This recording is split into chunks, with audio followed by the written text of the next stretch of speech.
views expressed on this program are those of the hosts, guests, and callers, and are not necessarily those of this station, its management, or other advertisers. You're listening to Transformation Talk Radio.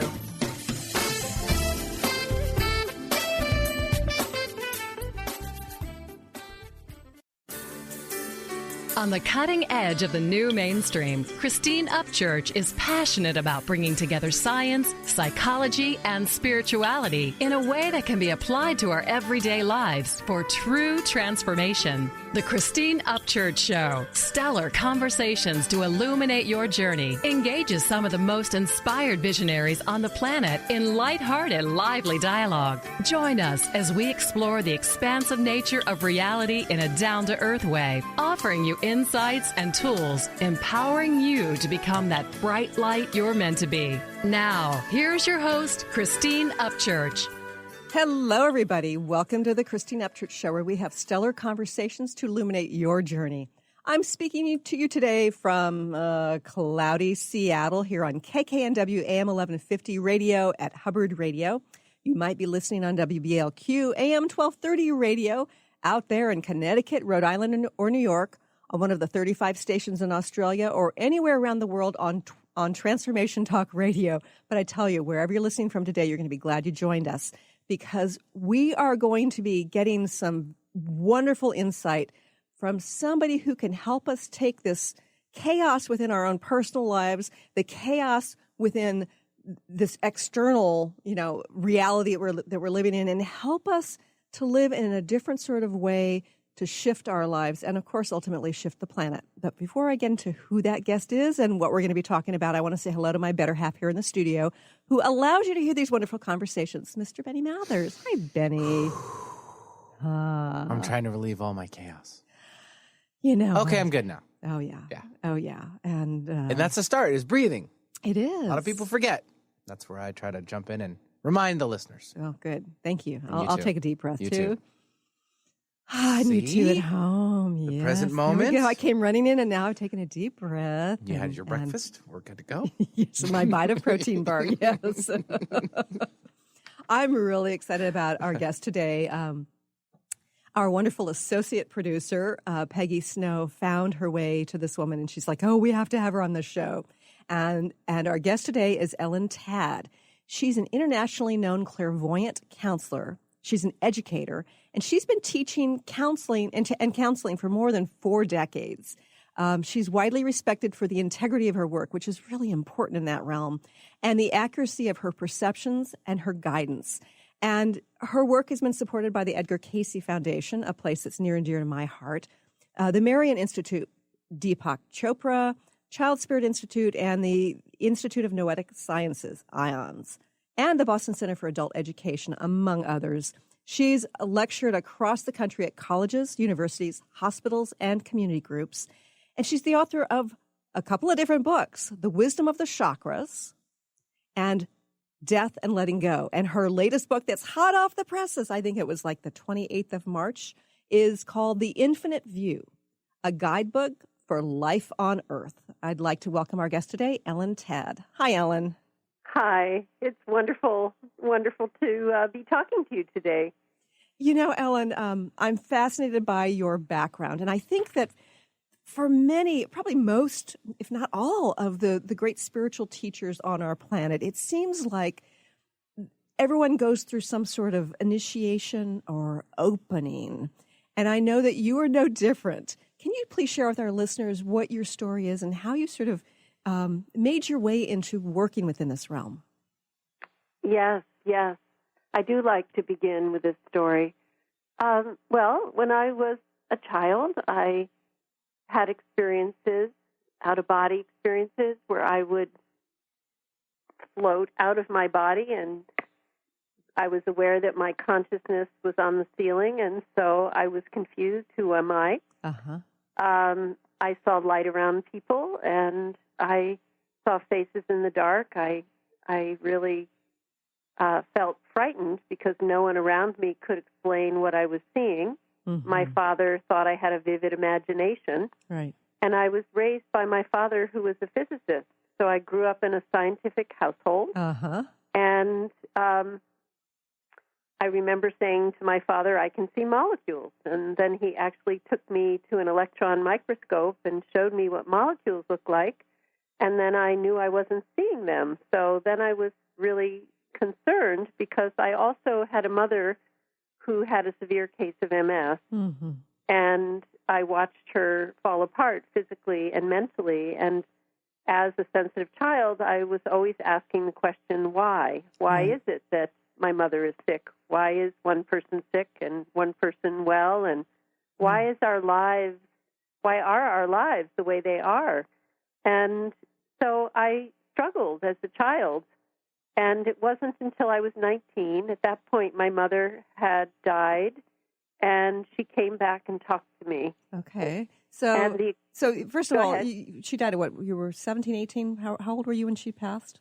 I was 17. 17. And I think about how, as a young woman, going into adulthood, how important that mother figure is. So it must have left quite the hole in your life. Well, actually, she went into a nursing home when I was 8. Oh, my goodness. So I really didn't know her very much. Okay. And I certainly didn't know her as a healthy person. Right. Because she was diagnosed when I was 2. And then I always say my mother gave me birth and my mother gave me rebirth. Oh. And the experience was that I visited my brother in New York City, and his girlfriend at the time was a trance medium. Mm-hmm. And she asked me, is there anyone who's dead who you'd like to speak with? And I didn't know if I believed in life after death. And I said, but if I can, I'd like to speak with my mother. And she went into trance that night, and I could see my mother's face superimposed over hers. Wow. And my mother gave me the message that no matter how things appear, if you look deeply, you'll see there are reasons. And after that, it was like a veil was lifted, and I stopped fighting this natural ability that I had, and I started to see and converse with beings in the spiritual world who became my teachers. Right. So at what point did you start working within this within this realm, helping others through intuitive counseling? Well, I started having experiences where beings in the spiritual world communicated with me. And I think because I came from an academic background, I was interested in the bigger questions. I wasn't so much interested in giving a message from a dead relative, even though that's what opened me. So I was really aspiring towards the philosophers and the teachers. And so for a 5-year period, I learned. And, I actually dropped out of college because I had such vivid experiences that this became my form of education. And so after that 5-year period, I started to do private sessions. And the beginning of private sessions happened because I would look into a person's hand, and then I actually would have visions of their previous lives, and I would tell them what I saw. And this isn't something I worked towards developing. It really just happened to me kind of overnight. Interesting. So, Ellen, I know now that you're teaching people to connect within their own lives differently. What is it that we as individuals should focus on to help us to perceive reality differently and live more fully? So some of the basic information that my guides and teachers have taught me is that everyone is spirit. I had the opportunity to meet my children in etheric form before they were born. Oh, wow. So everyone is spirit. And the spirit is a spark of the God force. We all have within us an enlightened self. And then over the spirit is the soul, and the soul contains our past life memories. And then over the spirit is the soul, and then over the soul is our personality. And, in psychology, we're taught that our genetics and our environment form our personality. Mm-hmm. But what I've been taught is our genetics, our environment, our past life influences, Mm-hmm. and our spiritual essence form our personality. All right, And that I've makes been sense. taught that fulfillment comes from the actualization of our spiritual nature. So I help people to get in touch with what their spiritual nature is Mm-hmm. and what fears or confusions block them from having contact with that deeper essence. And so I teach meditation, Uh-huh. which I see as primary. And I also teach the activation of the third eye chakra. The Right. third eye is the center of clarity. It's the center of wisdom. And I found that when I can help people perceive out of the third eye chakra, that everyone becomes wise sages. It's kind of remarkable. Okay. You know, we're going to be going to a quick break, but when we return, Ellen, I'm going to want you to share with our listeners a little bit more about the chakras and which chakras most people are living out of, and go into greater depth about why it's important for us to be living by, visioning through things through the third eye. More with Ellen Tad here in just a few moments.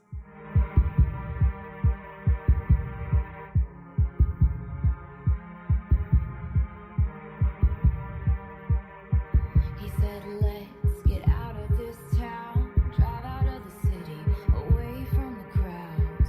I thought heaven can't help me now. Nothing lasts forever. What is a brilliant culture? And how do we create them? Why are they important? Claudette Rowley has created a breakthrough 5-step process to help you design a culture that is authentic, innovative, and successful. Learn how to create change with Cultural Brilliance Radio, the DNA of organizational excellence, and Claudette Rowley. To learn more or work with Claudette, visit ClaudetteRowley.com. Brand consultant Jen Morgan is here with Radically Distinct Radio to help you take control of your future and maximize your brand's power to produce results. Whether you're an individual trying to reinvent yourself and launch a new venture, or you're an executive trying to reposition your company to modernize your sales and marketing programs, Jen Morgan and the RAD method empower you to play to your strengths and show up in the world as your most powerful brand. To learn more, go to jenmorgan.com. That's Jen with 2 N's Morgan.com, or call 206-972-5366. On the cutting edge of the new mainstream, Christine Upchurch is passionate about bringing together science, psychology, and spirituality in a way that can be applied to our everyday lives for true transformation. The Christine Upchurch Show, stellar conversations to illuminate your journey, engages some of the most outstanding visionaries on the planet in lively dialogue to inspire you to become that bright light you're meant to be. Join Christine every Friday at 11 a.m. Pacific Time on KKNW, AM 1150, and Transformation Talk Radio. Gifted intuitive healer and spiritual teacher Sarah Luce brings her unique style to the hit show Small Steps, Big Breakthrough Radio on TransformationTalkRadio.com. Tune in each month as Sarah turns reality on end and shows us how to experience expansive results with simple yet powerful steps. Expect an enlightening bend on what you currently believe is possible. For show details and upcoming topics, visit sarahluce.com. That's SARALOOS.com. This is Peggy Snow, practitioner at Stellar Reflections, with a Stellar Reflections Minute. So many people these days are trying to find ways to relieve their stress. What happens to our breathing when we're feeling overwhelm and stress? When we tune in, we realize that we're either holding our breath or taking very shallow breath. To signal the body that all is well, which most of the time it is, sometimes all that is needed is a nice, deep breath to break the cycle. First, exhale to get all the stale air out by engaging the abdominal muscles and blowing gently. Next, take a nice full breath in, feeling it fill your body all the way down to your hips. Release fully and enjoy the freedom of movement. Notice how your body feels. Do you feel refreshed? Calmness is only a breath away. This has been a Stellar Reflections Minute. For more information about what we offer at Stellar Reflections, visit us at stellarreflections.com or call 425-999-9836. That's 425-999-9836.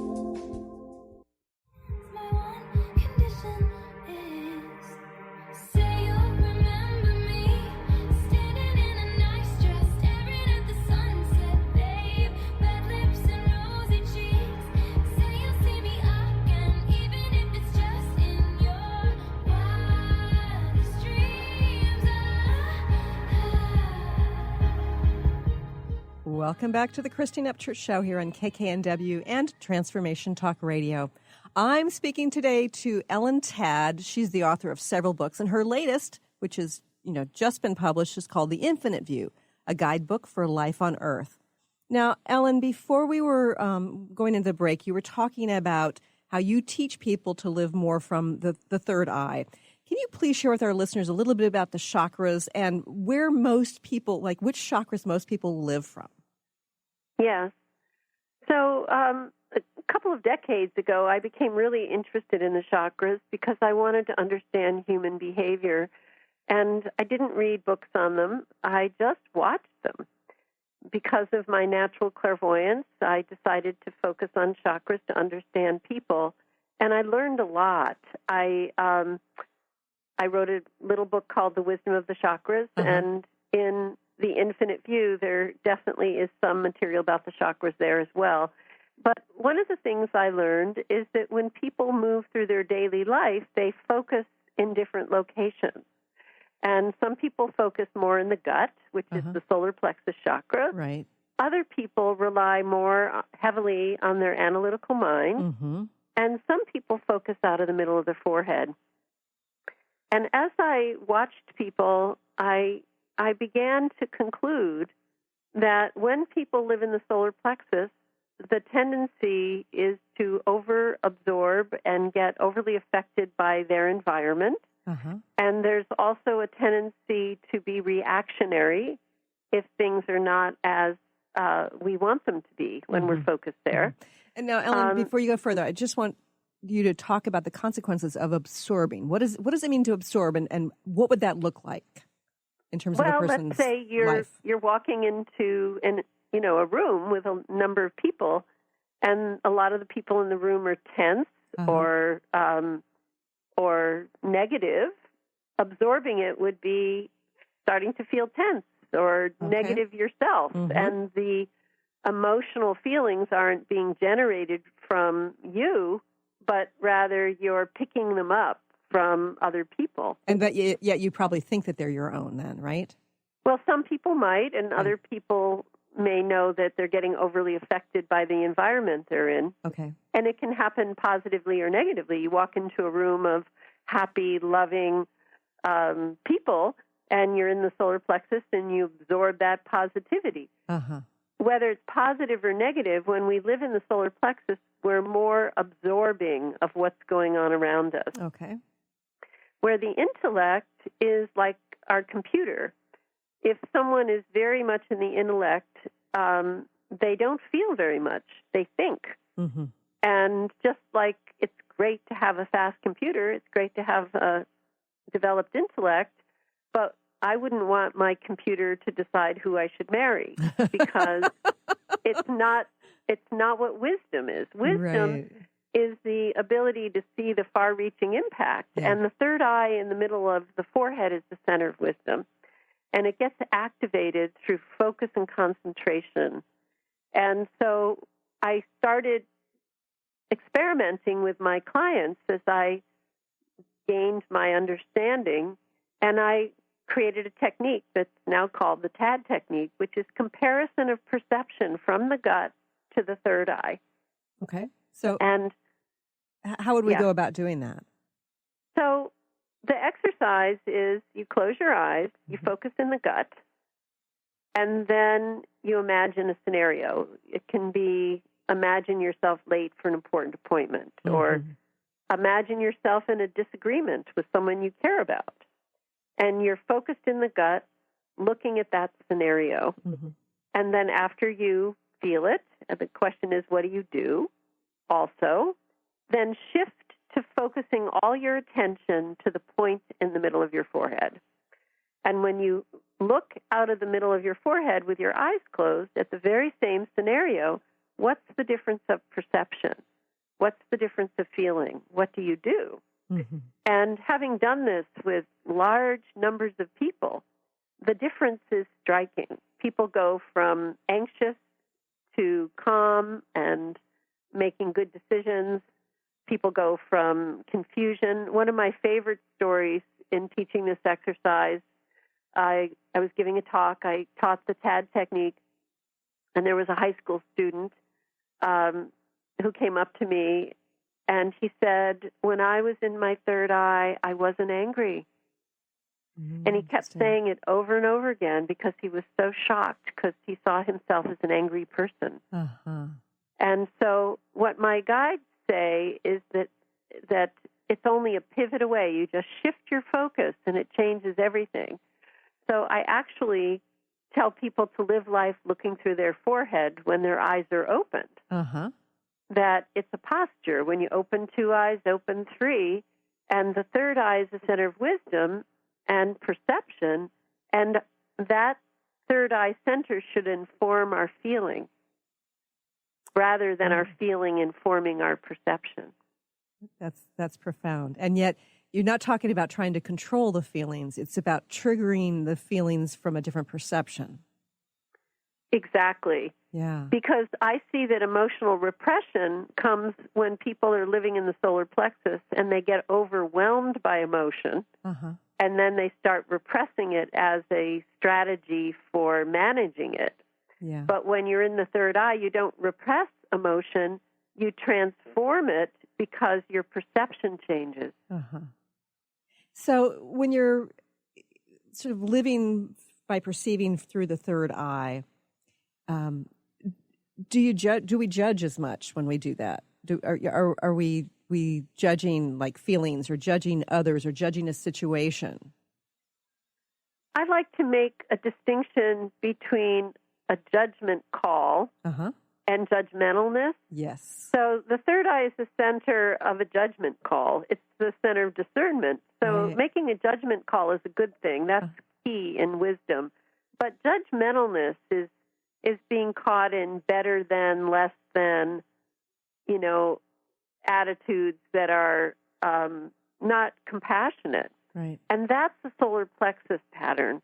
And the reason is when we're in the solar plexus, we get so affected by other people's feelings in our environment that we end up feeling very judgmental when other people aren't balanced because they're raining on our parade. Right. They're affecting us. Yep. And so we want them to change so we can feel better. Right. When we're in the third eye, the aura gets bigger and brighter, and someone can be negative, but we don't get affected by it, and so we can become a positive influence rather than be negatively affected. So you've talked a lot about the third chakra, the solar plexus chakra, as well as the third eye. Do people ever live out of other chakras besides those two? Well, people also talk about follow your heart. And what my guides say about that is the heart is a radiator, not a discriminator. Oh, they say the heart that feels so true. Say that again, because this feels really important. The heart is a radiator, not a discriminator. And so when people follow their heart, I think they get in trouble because what I've been taught is the heart is like the sun. The sun shines in my house, in your house, shines in everybody. Right. And when the heart is healthy, it's opened and it's radiating. The third eye is the center of discernment that helps us to know the wise and appropriate way to express love. And so you can love someone very much, but it may be not appropriate to have a relationship with them. Right. And if you're following your heart, then the confusion happens, well, I love this person, so I am supposed to be with them. Well, the third eye sees deeper than that. And so the love can exist, but you can still choose to not spend time with someone. Right. Oh, yeah, that feels really important because I think that people get tripped up, particularly in relationships, in other areas of life too, but by following your heart, there's a difference between the emotional heart and the energetic heart too, right? Or do you see a difference between those two? What do you mean by the energetic heart? Well, I perceive things in terms of energy, and I think that oftentimes, like, there's the love that's like a vibration, like true love, and then there's the emotional love that usually has some sort of woundedness and attachments and issues associated with it, but is still an important part of our humanness. So I'm wondering if the vibration of just the vibration of the heart, if that's just a radiator as well, or if that is also a receiver. Well, what I see with the heart chakra is that it is usually mushed and blended with the solar plexus, which makes it a vulnerable heart and then easily hurt. Right. Or the heart can be guided by the third eye, because perception informs. Our perception informs our feelings and even the feeling of love. And so when we're perceiving from the solar plexus, we perceive through the lens of our own issues, where the third eye has more objectivity. My guides say that emotional hurt is self-imposed, because when we want something and we don't get it, we can get hurt. Right, right. So it comes from attachment. Yeah. And that oftentimes the attachment is to the victimhood that we're stuck in. Yeah, yeah. We have to go to another quick break, but more with this fascinating conversation with Ellen Tadd when we return. You know, I was wondering, if she could keep on, because the force, it's got a lot of power, and it makes me feel like that. It makes me feel like that.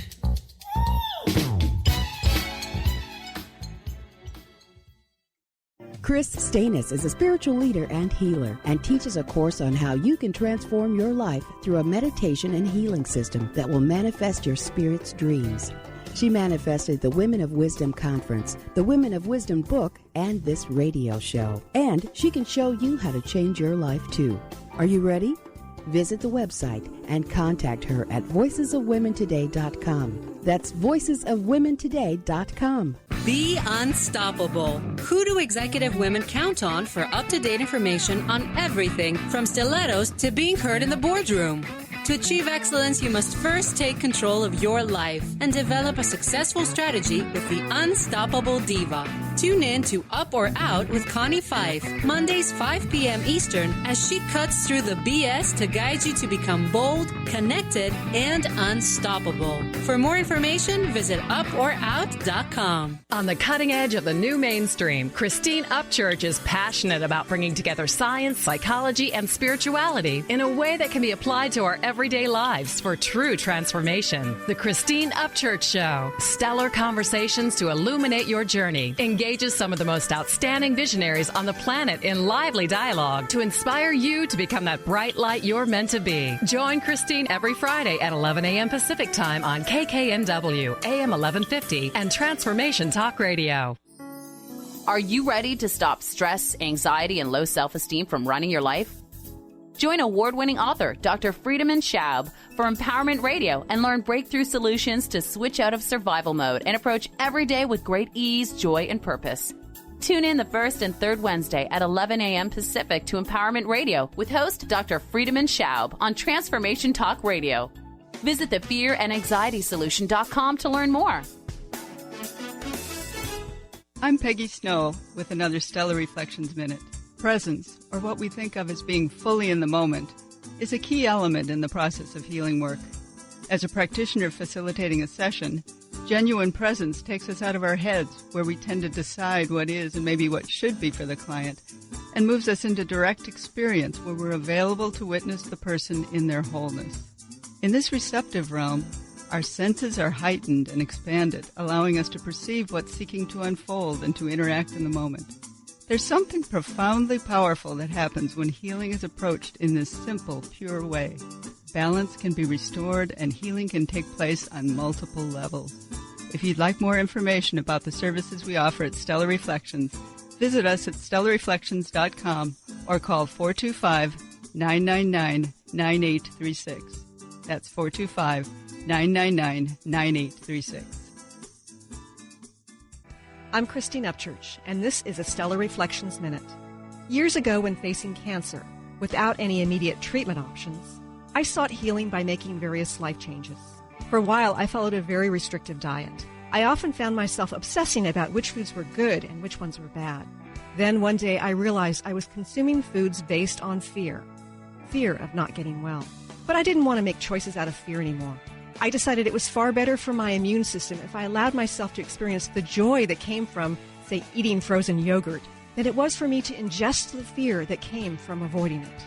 Now, instead of choosing healthy habits based on fear, I try to make choices because they feel right and ultimately bring me joy and ease. How many of your healthy habits are really based on fear? Please visit stellarreflections.com or call 425-999-9836. That's 425-999-9836.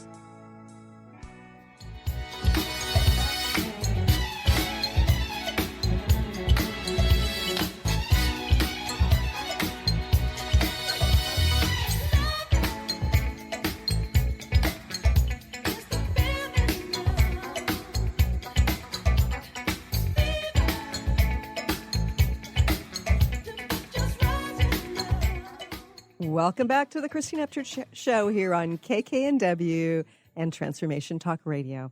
I am talking to Ellen Tadd today, and she's a clairvoyant and an author, an educator, and she's educating us a little bit more about chakras and how when we live from different chakras, it shifts our experience.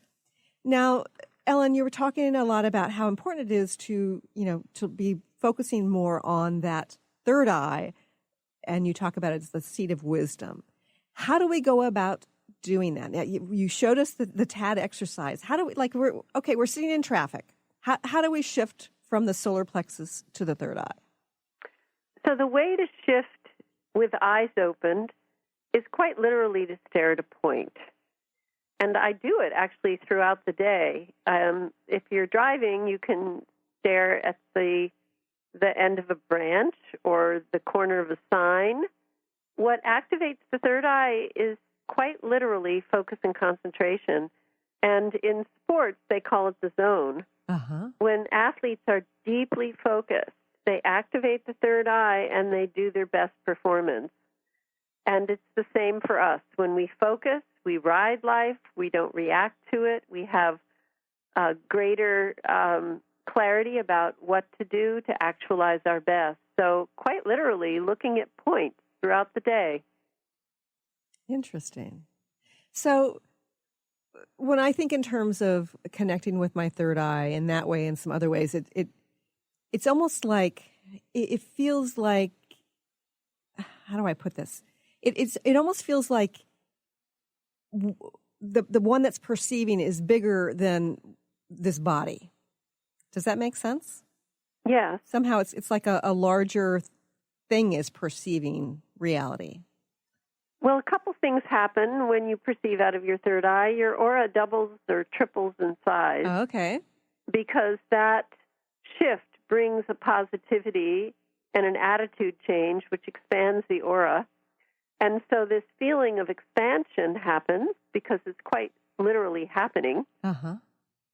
The other is that it's the center of a spiritual perspective, just like the physical eyes are the vision of the physical. And so from a spiritual perspective, we actually feel interconnection. Yeah. And so that feeling of interconnection also gives us a sense that we're more than just our little selves. Right. So are there things we can do to, beyond that moment of that focus and then doing the comparison between the solar plexus and the middle of the forehead? Are there things we can do to sort of encourage our focus to be more continually through the third eye? Well, I like to have an imaginary me over my shoulder watching me. Uh-huh. And what that really means is self-observation throughout the day. Okay. If I get a phone call and the news is less than ideal, I might feel like someone punched me in the gut because, I got news I didn't want. Right. And so then I have to climb up and bring my focus to the third eye in order to have a more positive perspective of the situation. So sometimes I tap that point so I know where to aim my attention. Okay. That's another trick. I like that. I have students who use props, whether it's having a specific kind of painting where there's a focal point that they look at, Or, why is it that views are so potent? Well, if you look at the horizon of the ocean or the peak of a mountain, it's another way to activate the third eye. Mm-hmm. So it's staying conscious through self-observation of where are we focused as we move through our day and as we interact, and know that we can shift our focus at will. Mm-hmm. So as we go about our lives, and work towards shifting this perspective and shifting the focus, what kind of effects can it have? Well, when I learned many, many years ago, with the help of my guides and my own clairvoyant observation, it literally changed my life, and my students talk about how it changed their lives. Let me give you some examples. I'm also working with a student and taking my understanding of the chakra system into elementary schools. Wow, and that's great. We have in one of our after-school programs a focus corner, and so there are props there for kids to get focused. One, a balance beam, a peacock feather that they work to balance on their hand, that they have to be focused in order to balance it, or Velcro darts. There are all kinds of ways to learn focus and concentration. But I love the story of a girl, fourth grader, who was having trouble with her homework, and then the teacher said, go to the balance corner and walk the balance beam. After she got focused, she was able to finish her homework without so much struggle. And so every day she went to the focus corner before she did her homework. And one day she didn't go there, and the teacher said, why didn't you go to the focus corner today? And the fourth grader said, I've learned I can do it in my mind. Oh, that's great. And so she imagined walking the balance beam, and that brought her to third eye focus. So one of the questions it brings up for me is it really about focus, or is it about a different kind of distracted awareness? It's kind of like if we're focusing on one thing, it kind of distracts us from some of the noise. So is it? I'm just asking for clarification about this. It's quite literal. It's focus and concentration, and it doesn't matter what you're focusing on. It's interesting for me to observe children when they're reading. Some children are in their gut while they're reading, and then they don't have good comprehension. Other children are focused in their third eye when they're reading, and they do have better comprehension. So we all focus in a variety of different ways. And what I found is when we literally focus out of the forehead or focus on a point, the third eye gets activated, and then we activate this spiritual wisdom. That's interesting. So what about there's a simplicity to it, but the ramifications are profound. I've received immense feedback from people where they make better life decisions that way. They stop being angry. They end up feeling more positive self-esteem. I mean, it's really just a shift in focus changes one's emotional life. And this is just my perception of what you're saying. It seems to me it's getting us from this very human kind of perception to a more spiritual perception of our lives. Is that right? Absolutely. Yeah. I love to quote my son when he was in high school. He said, when I live from the solar plexus, I experience the human condition from the human perspective, and it's a tragedy. When I bring my focus to the third eye, I experience the human condition from the spiritual perspective, and it's really interesting. Yeah, I like that.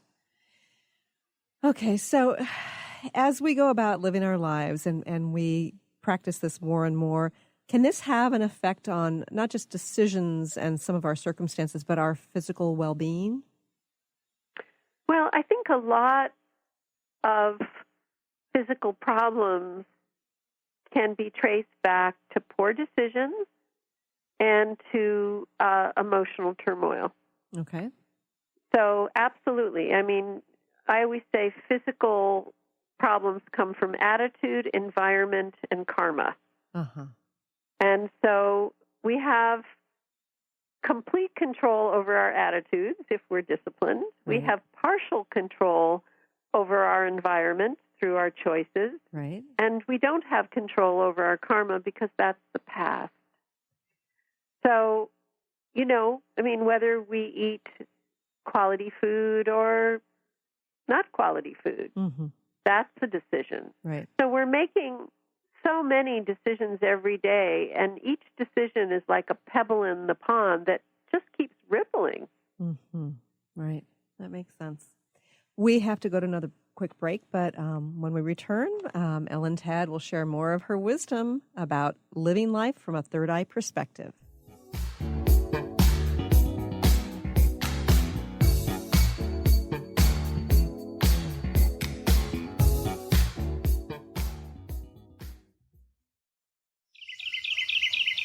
What if your body and mind were the compasses to the secrets, mysteries, and magic of life? Glenna Rice, co-host of The Questionable Parent, is inviting you to access all that is possible. Glenna is a 10-year certified veteran access consciousness facilitator who offers an amazing variety of life-changing classes and workshops. Work with Glenna from anywhere, with teleclasses and workshops all over the globe. To learn more and see Glenna's current schedule of events, classes, and workshops, visit glennarice.com.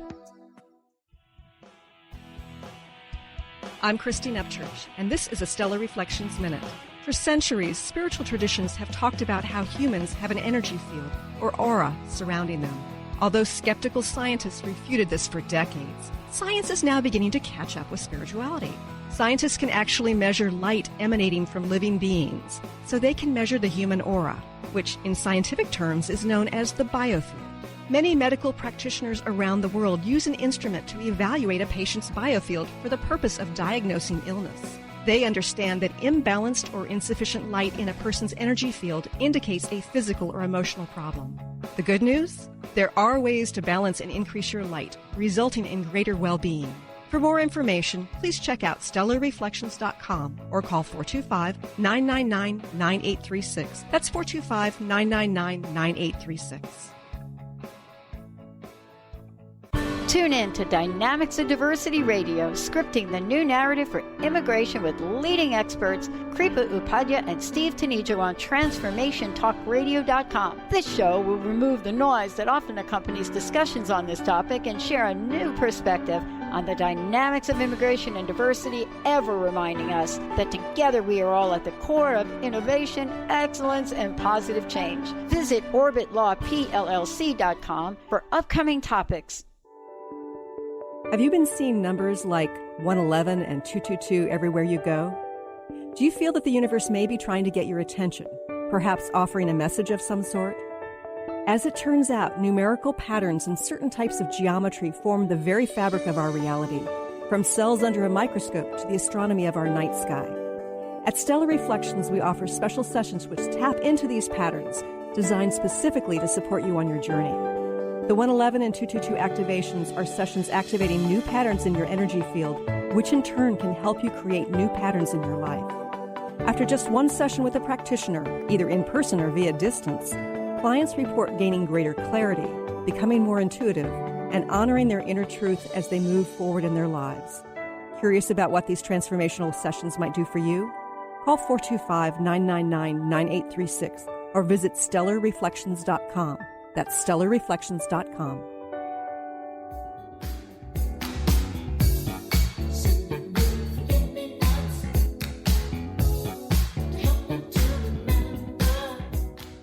Welcome back to the Christine Upchurch Show here on KKNW and Transformation Talk Radio. You know, Ellen, before the show runs out, I want to make sure that our listeners know how they can connect with you, because I know you teach classes, you offer meditation, I think you do some consultations as well. How can people connect with you? My website is simply ellentad.com. And so my last name is Tadd. And it's ELLEN is the way you spell first name? Exactly. Yeah? Okay. Yes. Okay, great. So you've talked a lot about the third eye chakra. How does the crown chakra relate to our human experience here on Earth? So the crown chakra, located at the top of the head, is the golden halo. Excuse me, the golden halo in religious pictures. Mm-hmm. I call it the key to happiness chakra because when it's really opened, we feel expansion, we feel glad to be alive, we feel connection. And when it's really closed, we feel depression. Mm-hmm. I actually do say that depression is a closed crown chakra. So what opens the crown is trust, devotion, and inspiration. What closes it is worry and discouragement and fear. And, often I see little children who have wide open crown chakras because they have lots of spontaneity and so much trust that they would go home with a stranger. Mm-hmm. And it actually becomes dangerous if it isn't coupled with the third eye.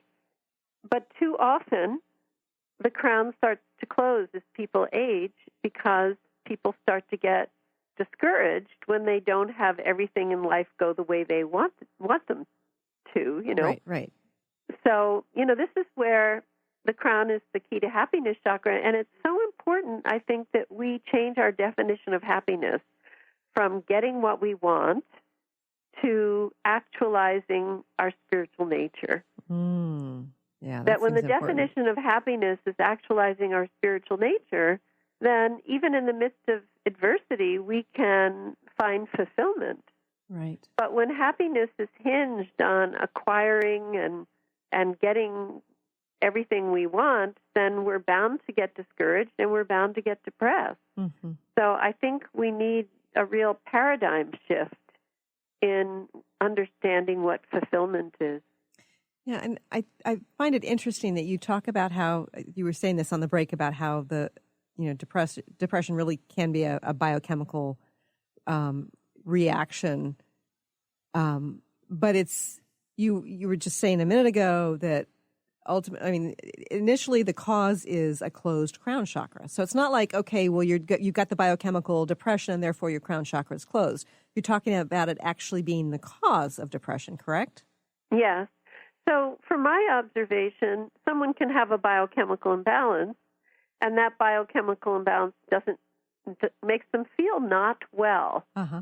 And then not feeling well feels discouraging. Mm-hmm. And it's the discouragement that closes the crown, and the closed crown chakra is what brings about the feeling of depression. Right. So quite literally in the aura, depression is the aura shrinking. It's depressing. Interesting. Happiness is the aura expanding. Expansion feels happy and fun, and contraction feels down and discouraged. So understanding what creates that contraction and what creates the expansion is very, very key. So one of the things I found is that inspiration opens the crown and expands it. So I think it's important and very practical for people to say, what inspires me? Mm-hmm. Make a list. What inspires me? And, I remember when my kids were young, and during that period I was a single mother and life was challenging. Mm-hmm. I would light a fire in the fireplace, or I would make sure I would put flowers on my table, or play really great music. And I found that if I wove inspiration into my daily life, then I would keep my crown open even in the midst of challenge, and I felt not discouraged. Do you think most people actually know what inspires them? Well, I've asked this question to large numbers of people, and some people do and some people don't. But I remember in one class a woman said, I thought inspiration would come to me. I didn't know I could seek it. So the idea that we can actually reach out for it, we can create inspiration by the choices we make, is something that's really important for everyone to know. Right. Oh, well, I know that there have been times when I've been like really busy or been dealing with something that's very, very heavy, and then all of a sudden I'll feel inspired to say, stop at the store and look at the different colors of towels and feel their texture, or read a portion of a book or something like that. It's kind of like, and my logical mind will say, you don't have time for this. And yet ultimately it feels like things will flow better, once I do that. So is that it sounds like it's following my inspiration, correct? Yes. I think that when we feel inspired, our quality of life really improves. And, too often in our busy world, we have our list, right? Oh, yeah. And we're getting through our list. Well, I've found it's possible to get through the daily list, but to weave inspiration through it, and then it doesn't feel like drudge. It's really this synthesis of what I call spontaneity and discipline together. Mm-hmm. Yeah. Okay, so we've just got a couple more minutes left, but I just want to mention that, okay, it's one thing to try to find that kind of connection in our daily lives, in our lives with relationships, personal relationships, and our jobs, our careers. But what about the chaos of the external world beyond us? How do we go about kind of maintaining this connection when there are bombs getting dropped and there's political turmoil and, people around you are having, serious health problems, those sorts of issues that are external to us? How do we navigate that? Well, the two fundamental tools that I teach in the Infinite View are deep listening and deep focus. So deep listening is meditation and really learning the discipline of stilling brain chatter at will so that we can listen. And then deep focus is the activation of the third eye. And with those tools, we can ask and listen, ask and see. And in my book, there's a chapter on attunement, and I define attunement as aligning our conscious mind with our spirit. And so the question is, given what is, what am I to do? Right. And I find that with deep listening and deep focus, clarity comes to us about what our particular role is in life. And when we're in the solar plexus, it's so easy to get overwhelmed and then to lose sight of what our particular contribution is. Right. And my guides say it doesn't matter if things are going well or the world is in chaos. Attunement is still the rule. So I ask this of you: if more and more of us become more attuned, on a more frequent level, how will that shift things in our world? Oh, it shifts everything. I mean, people go from confusion to clarity. People go from poor decision-making to wise decision-making. People go from feeling unempowered to powerful and influential. We start actualizing our spiritual nature, whether our nature is creativity or our nature is wisdom or power. And so what I see as people embody deep listening, deep focus, and integrate it into their daily life is that we start actualizing our purpose, which means that we're learning, we're contributing, and we're enjoying the gift of our life. And so we stop being overly affected by negativity and we become a positive influence, which really starts to shift things. My guides say that they keep seeing that negativity keeps ricocheting from one person to the next. Right. I see a tremendous amount of fear. Yeah. And I also see a lot of sensitive people who don't take the power. Because when we have power and we make a mistake, it's a bigger mistake than when we don't take power. Mm-hmm. And often sensitive people don't want anyone to get hurt and are afraid of making mistakes, so they leave the power to the insensitive people. Right. Oh, that's we could probably do an entire show on that, but we've got to run now. EllenTadd.com, ELLENTADD.com, and her book is called The Infinite View, a guidebook for life on Earth. Ellen, thanks so much for joining us here today. Thank you for giving me this opportunity to share. And thank you for joining us here today. I look forward to talking to you again sometime very soon. You've been listening to the Christine Upchurch Show, stellar conversations to illuminate your journey. Each week, this show engages some of the most outstanding visionaries on the planet in lively dialogue to inspire you to become that bright light you're meant to be. Join Christine every Friday at 11 a.m. Pacific Time on KKNW, AM 1150, and TransformationTalkRadio.com. For more information about the transformative healing work of Christine, visit www.stellarreflections.com. And for weekly topics, visit www.transformationtalkradio.com.